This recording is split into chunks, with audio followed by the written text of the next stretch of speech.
ভুল উচ্চারণ। আহমেদ আহম্মদ দুটো উচ্চারণে কিন্তু ভুল।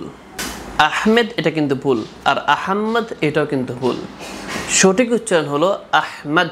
আহমেদ, আহমেদ, আহম্মদ বা আহম্মদ উচ্চারণ করার কোনো সুযোগ নেই।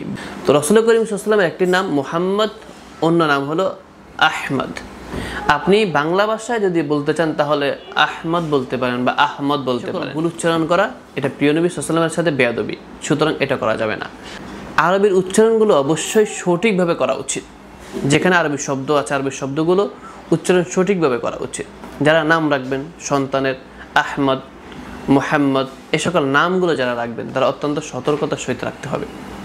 কারণ সাধারণ মানুষ অনেকে সঠিক উচ্চারণ জানে না, তাদেরকে জানিয়ে দিতে হবে। আবার নাম রাখবেন না তাও কিন্তু নয়, কারণ এই বরকতময় নামগুলো অবশ্যই রাখা উচিত। বরকতময় নামগুলো রাখা উচিত এবং যারা ভুল উচ্চারণ করবে তাদেরকেও এটা বলা উচিত, তাদের ভুল সংশোধন করে দেওয়া উচিত। আশা করি বুঝতে পেরেছেন। মহান রব সকলকে সহিহ বুঝ দান করুন। আমিন। আসসালামু আলাইকুম ওয়া রাহমাতুল্লাহি ওয়া বারাকাতুহু।